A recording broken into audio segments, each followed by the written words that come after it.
So, I want to talk about something today that I honestly wish someone had told me about 20 years ago because I've been stitching for 4 decades. 4 decades. And for most of the time, if you asked me why it made me feel better, I would have said something like, I don't know, I just love it.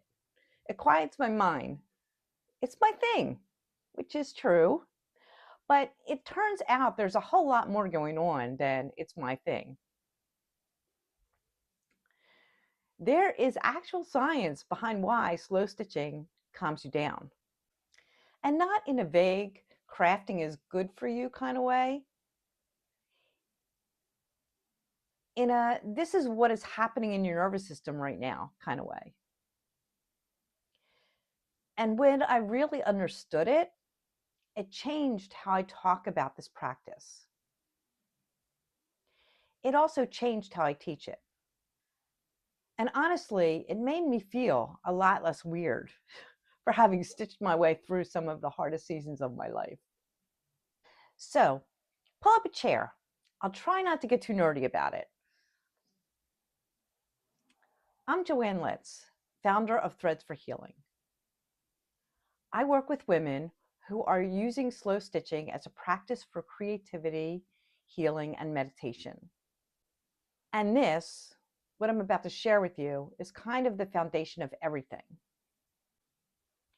Okay, so you know that feeling of just being on?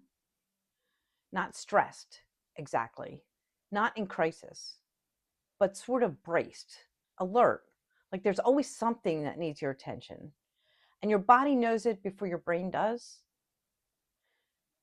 That, my friends, is your sympathetic nervous system. Fight or flight. It evolved to keep you alive, and it's genuinely very good at that.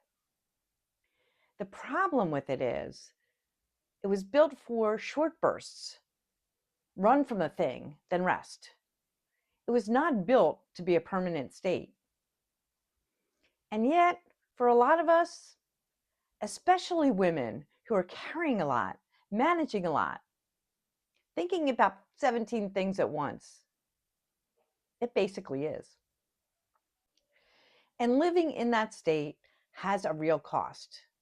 It's the inflammation, the sleep that's never quite enough, the feeling of being scattered, even when nothing is technically wrong. And the one that I find kind of heartbreaking, when your nervous system thinks you're under threat, it quietly shuts off what it considers non-essential. And creativity, play, making things just because they bring you joy, non-essential apparently. So if you've been feeling creatively flat, like that part of you just went quiet somewhere along the way, there is a real psychological reason for that. It's not a character flaw. It's your nervous system doing its job a little too thoroughly. And I know this firsthand. But the good news is, and this is the part I love, your nervous system is always listening for the all clear signal. And certain things send that signal more powerfully than others. Breath, movement, touch, rhythm, and specifically repetitive bilateral hand movement, which is exactly what stitching is. Have you heard of EMDR therapy? It's a trauma therapy, been around since the late 80s, pretty well researched at this point. And the way it works is through bilateral stimulation, usually eye movements, sometimes tapping. The rhythmic side-to-side pattern helps the nervous system regulate. It helps the brain shift out of a reactive survival state and into something more settled.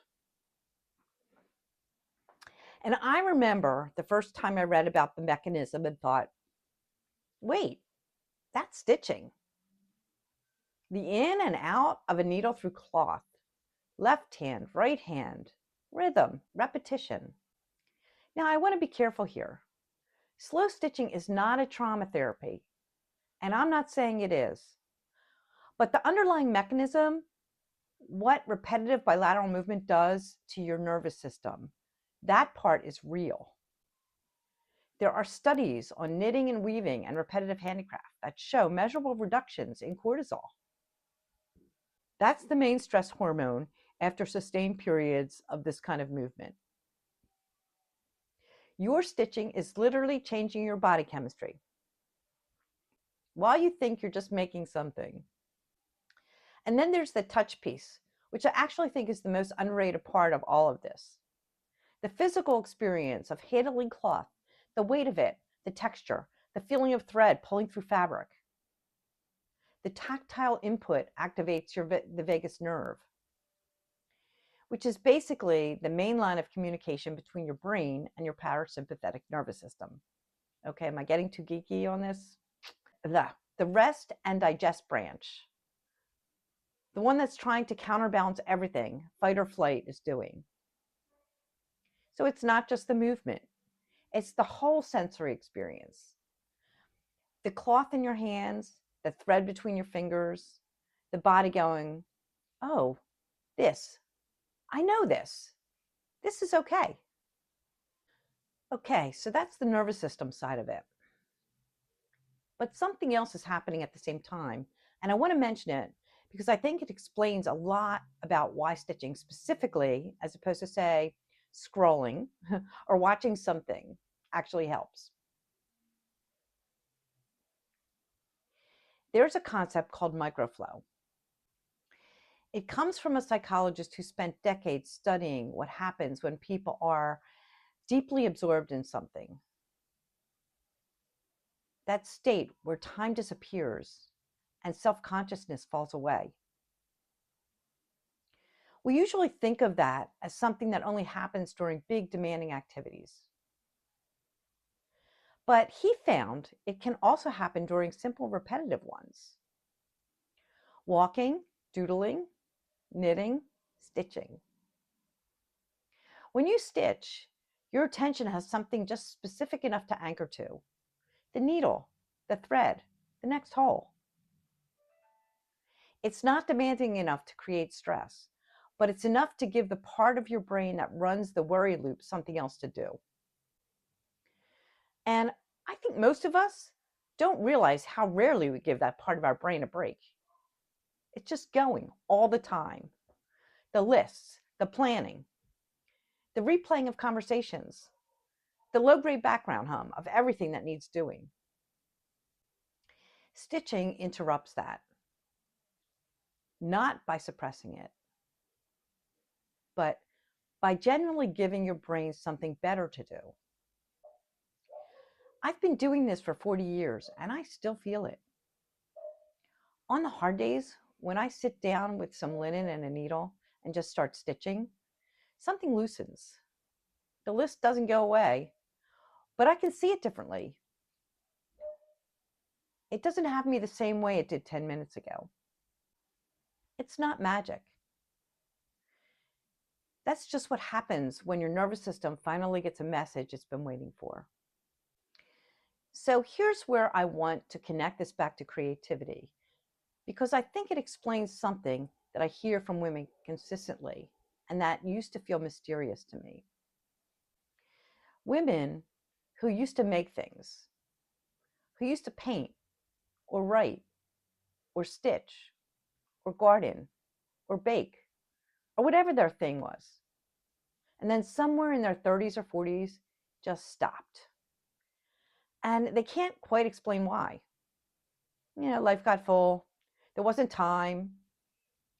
And then somehow it became, I'm just not creative anymore. Here's what I think actually happened. If you've been running in a state of chronic low-level activation for a long time, which most of us have, honestly, your nervous system has been in survival mode. And in survival mode, creativity is one of the first things that gets quickly and quietly set aside. Not because you lost it, because your brain didn't have the bandwidth for it. Slow stitching sends the all clear, and when the all clear comes through, creativity starts to come back online.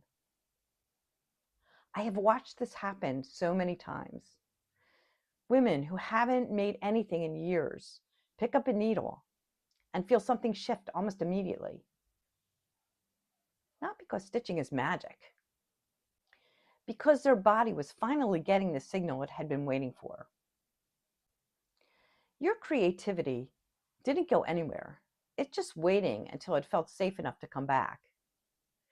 And 10 minutes, honestly, 10 minutes can be enough to start. So next time you sit down to stitch, I want you to just notice, not analyze it, not try to make it into something. Just notice what happens in your body, what happens to your shoulders, your breath, to the noise in your head. Because what you're feeling isn't just, I like this. It's actually your nervous system receiving something it needed. I'm Joanne. This is Threads for Healing. If you want to keep going on this together, subscribe. I'm here every Wednesday. And if you want to take the first step into this practice, I have a free guide called Stitch 10 Minutes a Day. Everything you need to begin. No experience necessary.